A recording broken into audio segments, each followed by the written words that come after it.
Welcome back, everyone, for another deep dive. This time we're going way back in time to 1937 to explore Dale Carnegie's How to Win Friends and Influence People. Still a bestseller all these years later. It really is. Yeah. And translated into, I don't know how many languages. Countless. Yeah. So many people all over the world have read and connected with this book. And still do.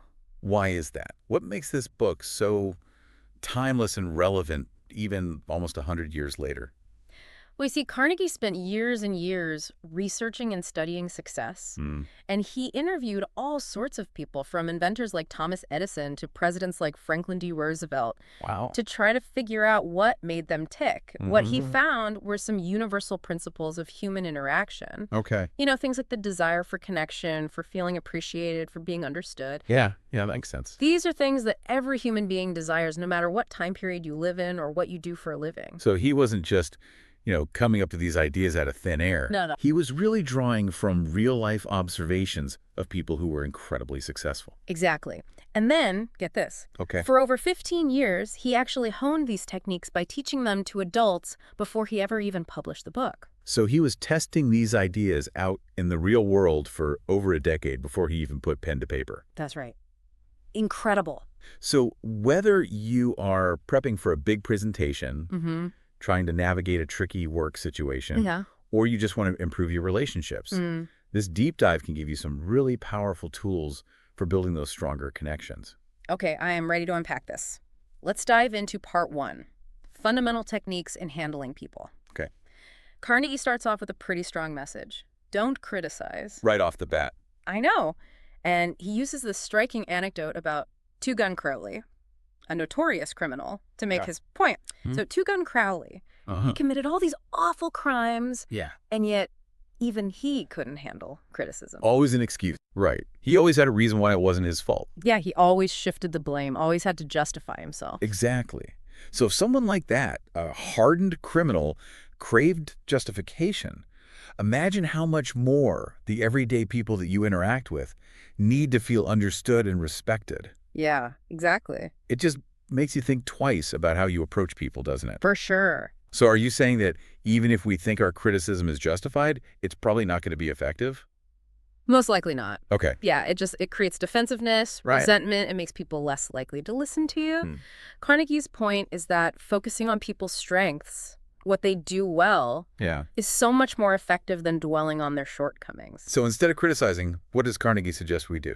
Well, he talks about giving honest and sincere appreciation. Okay. He tells a great story about a man who significantly boosted his employees' productivity just by giving them genuine praise. Wow. It's amazing what a simple thank you or good job can do. Yeah, we all want to feel valued and appreciated, don't we? Absolutely. Everyone wants to feel like their efforts are being recognized and that they're making a difference. And when someone acknowledges our contributions, it makes us want to do even better. Right. It's like a secret weapon for building strong relationships. I love that. Okay, so don't criticize, give sincere appreciation. Yes. What else?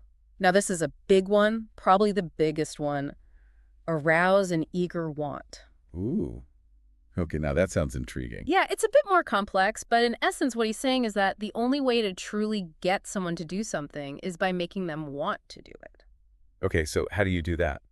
Well, it all starts with understanding their motivations, what they desire, and then framing your request in a way that aligns with their goals. I see. So it's not about manipulating them. It's about finding that common ground between what you want and what they want. Exactly. It's about tapping into their intrinsic motivation. Okay, I'm following you. Give me an example. Okay, so he tells this really charming story about a father who was struggling to get his son excited about starting kindergarten.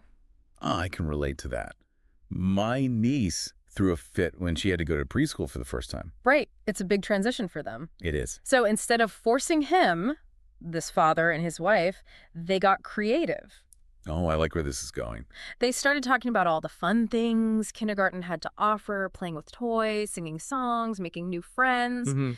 They even got out the finger paints and started painting. That's so cute. I bet that got the son's attention. Absolutely. He saw everyone having fun and was eager to join in. So instead of focusing on what we want, We need to focus on what motivates the other person. Exactly. Okay, got it. And he gives another great example of a ballroom rental negotiation. Okay. Instead of leading with his own needs, the negotiator focused entirely on how this deal would benefit the other party. He highlighted the prestige of the venue, the potential for increased business, all the positive impacts this would have on the other organization. I bet they signed the deal. They did. And it was a big one. So you see, by understanding and appealing to the other person's wants, he was able to get what he wanted. That's amazing.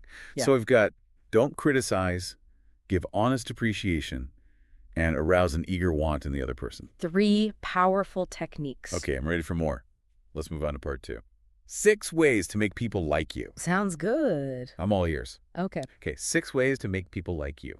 That's right. 6 ways to make people like you. I'm ready. This section is full of really cool tips and techniques that you can use to build stronger, more meaningful connections. And you'll find that a lot of them are actually quite simple, yet incredibly effective. Okay, well, let's not waste any more time. Let's get into it. Okay, so the first principle, the first way to make people like you is become genuinely interested in others. Okay, so how do you do that? Well, Carnegie tells a great story about this botanist who was considered an amazing conversationalist, even though he knew very little about anything other than plants. So it wasn't like he was this brilliant speaker who could talk about any subject under the sun. No, not at all. So it was his secret. He was just a fantastic listener. Ah, I see. He asked engaging questions and was genuinely curious to learn about what other people had to say. So it's not about being the most interesting person in the room. It's about being interested in the people in the room. Exactly. I like that. Carnegie even quotes Sigmund Freud, who said that people who aren't interested in others tend to have the most difficult lives. Wow. That's pretty profound. It is. It really makes you think. It does. And it makes sense, doesn't it? Yeah. When you meet someone who's genuinely interested in what you have to say, it just makes you feel good. Absolutely. It makes you feel seen, heard, like what you have to say matters. Yeah, it makes you feel valued. Exactly. Yeah. And it creates this instant connection, this bond between 2 people. I can see how that would draw people to you. Yeah. And this ties in nicely with the next principle, which is to smile. Yes, smile. Smiling is like this instant connection builder. It really is. It just changes how people perceive you, makes you seem more likable, more approachable. Carnegie highlights some research about how smiling can even impact effectiveness in teaching. That's right. In sales and even raising children. It's powerful. It's amazing. And think about it. When someone smiles at you, it instantly brightens your day. It does. It makes you feel more positive about the interaction. For sure. Okay, so become genuinely interested in others. Smile. And remember names. Oh, yes. That's a big one. So simple, but so many people struggle with it. It's true. I'm terrible with names. But Carnegie stresses how important it is. He says a person's name is the sweetest sound in any language. And it's true. When someone remembers your name, it makes you feel seen, acknowledged. Exactly. Like you matter. He even shares some of the techniques that Napoleon III used to remember names. Napoleon, the emperor. Yes. Wow, he must have met a lot of people. He did. So Napoleon III, he would repeat a person's name several times during the conversation, and he'd try to associate it with their appearance, something distinctive about them. Okay, and if it was a really important person? Oh, and then he'd write it down. Wow. And concentrate on it until it was fixed in his memory. Talk about dedication. I mean, if an emperor can take the time to remember names, I think we can all make a little more effort. Absolutely. It's a small gesture, but it speaks volumes. So we've got be genuinely interested, smile, remember names. What's next? Be a good listener. Well, yeah, of course. But it's more than just staying silent. What do you mean? It's about actively engaging with the other person, focusing on what they're saying, asking clarifying questions, really making them feel heard and understood. It's about being present in the conversation. Exactly. Not just physically, but mentally and emotionally as well. And Carnegie talks about how former Harvard President Charles W. Eliot was a master listener. What did he do? He would listen with his eyes and ears. Wow, so he was really paying attention. Fully present. Absorbing not just the words, but also the nonverbal cues. Right, the body language, the tone of voice, everything. And he tells this story about a man who was able to calm down a furious customer just by listening patiently to their complaints. It's amazing how disarming that can be. It is. Especially in those tense situations. It just shows that you respect the other person. Yeah. That you value their perspective, even if you don't necessarily agree with them. So be a good listener. Talk in terms of the other person's interests. What does that mean? It's about finding common ground, engaging with what the other person cares about. Okay, I'm listening. So Carnegie tells a story about a baker who finally landed a big client by shifting the conversation from bread to flowers. Flowers. Yeah, the client was passionate about flowers. So instead of trying to hard sell his product, he tapped into the client's passion. Exactly. He made a genuine connection. I bet that made the client feel special. Absolutely. And he tells another story about a man who was able to land a huge fabric order despite the fact that he had lost his voice. No way. Yeah. He just let the client do all the talking. Wow. He focused on their needs, their interests, and by making the client feel like the center of attention, he was able to close the deal. That's brilliant. It's amazing how those subtle shifts in focus can make such a big difference. It is. So we've covered become genuinely interested, smile, remember names, be a good listener, talk in terms of the other person's interests. What's the last one? The sixth principle is to make people feel important and do it sincerely. Okay, so how do we do that? It's about recognizing and validating people's worth, both big and small, making them feel like they matter. I like that. So Carnegie tells this really heartwarming story about an elderly aunt who was so grateful for her nephew's genuine appreciation that she gifted him her prized Packard. A Packard. A car. Wow, so she really felt appreciated. She did. That's a powerful example of how deeply people crave recognition. Especially as they get older. Yeah, that makes sense. And he contrasts that with the story of George Eastman, the founder of Kodak. The multimillionaire. Yes. So even multimillionaires need validation. Absolutely. Interesting. Despite his wealth, Eastman took immense pride in showing off these hand-painted chairs he had to visitors. Oh, that's kind of sweet. It is. It shows that even the most successful people have this deep-seated desire to be appreciated for their efforts. So what are some practical ways we can make people feel important in our everyday interactions?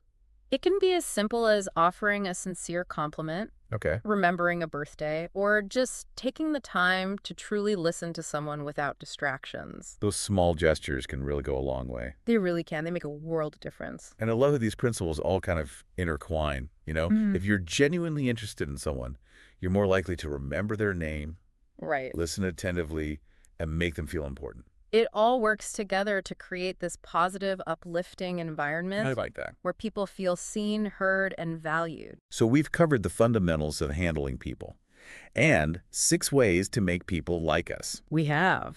Are you ready to tackle part 3? Yeah, let's do it. I'm especially curious about this section because it's all about winning people to your way of thinking. No, me too. This is where things get really interesting. Absolutely. Okay, part 3. How to win people to your way of thinking. This is where things get really interesting. Carnegie starts off with a bold statement. He says you can't win an argument. Seems kind of counterintuitive, right? Especially when we're talking about persuading others. It does at first, yeah. Like, wouldn't winning an argument be the key to getting someone to see your side? You'd think so, but Carnegie's point is that even if you win an argument, you've likely alienated the other person in the process. That's a hollow victory. Exactly. It damages relationships and makes it harder to collaborate in the future. So it's more about finding common ground. Right. Building consensus than proving you're right. Yeah, it's about understanding where the other person is coming from and working together to find a solution that benefits both parties. So Carnegie tells this story about a star salesman who was notorious for being argumentative. Oh, really? Yeah. He'd get into these heated debates with clients. Oh, no. Trying to prove his product was superior. I bet that didn't go over so well. It didn't.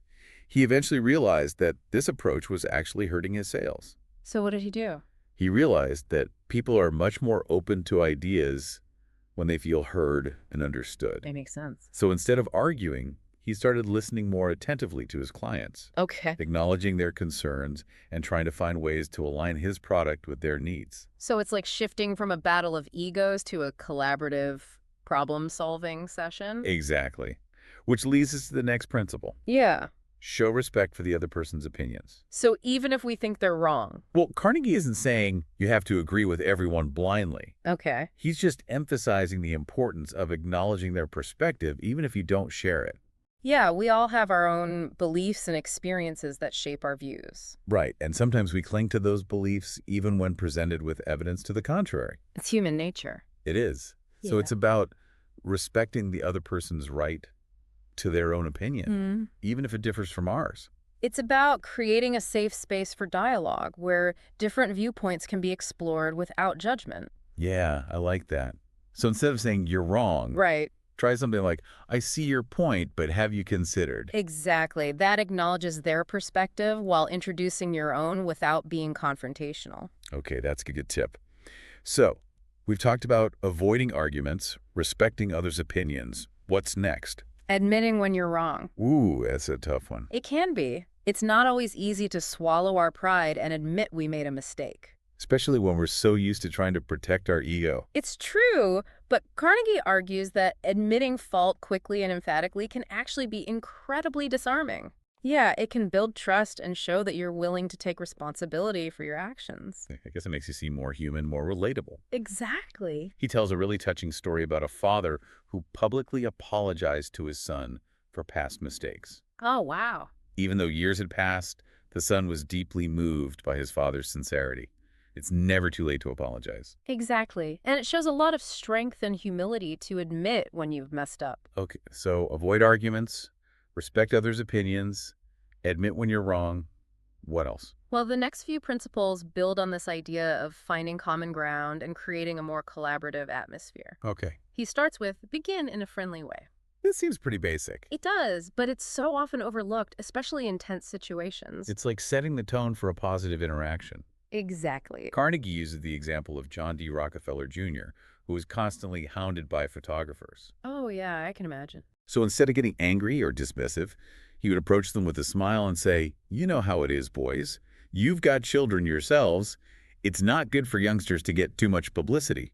That's smart. He appealed to their empathy as fellow parents. And it worked. It did. It completely shifted the dynamic. So simple, yet so effective. It's amazing how just a slight change in attitude can make such a big difference. Okay, ready for the next one? Hit me. Get the other person saying yes, yes immediately. Okay, what does that mean?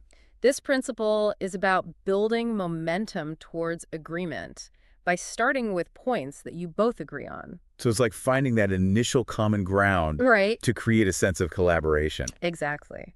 Carnegie shares this story about a salesman who was having a tough time closing a deal with a particularly difficult customer. Okay. He realized he was being too aggressive, focusing on their disagreements, so he changed tactics. What did he do? He started by highlighting the things they both agreed on, the quality of the product, the need for a solution, things like that.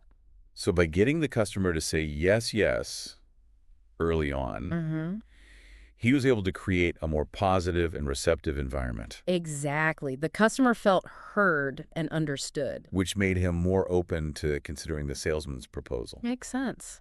This stuff's really interesting. It is. Okay, I'm ready for more. Let the other person do a great deal of the talking. Now that seems a little counterintuitive, doesn't it? It does, but remember, people love to talk about themselves. That's true. And when you give someone the space to share their thoughts and feelings, Yeah. it makes them feel valued and respected. So they're more likely to be receptive to what you have to say later on. Right. You're building rapport and trust by simply listening. It's about shifting the focus from yourself to the other person. Exactly. Okay, so we've covered beginning in a friendly way, getting the other person to say yes, Yes. and letting them do most of the talking. What else? What else is there? Well, this next principle is closely related to the last one. Let the other person feel that the idea is his or hers. Ooh, I like that. This is all about giving people a sense of ownership and control, which can be incredibly motivating. Yeah, nobody likes being told what to do. It's true. But when you feel like you came up with an idea yourself, you're much more likely to be excited about it. Carnegie tells this great story about a woman who is struggling to sell her artwork. Oh. Yeah, she realized that potential buyers were turned off by her sales tactics. Yeah, I can see that. So she changed her approach. What'd she do? She started asking for advice, Oh, interesting. saying things like, I'm not sure if these designs are quite right. You have such great taste. What do you think? People loved feeling like experts, and they ended up buying her sketches. That's brilliant. Yeah. So by making them feel like they were part of the creative process, she was able to close the deal. It's about empowering the other person Yeah. and making them feel like their input is valuable. That's a great tactic. And this works in all sorts of situations, right? Absolutely. Carnegie tells another story about a father who was trying to get his daughter excited about a family vacation. Okay. Instead of just dictating the itinerary, he presented her with a few different options and let her choose.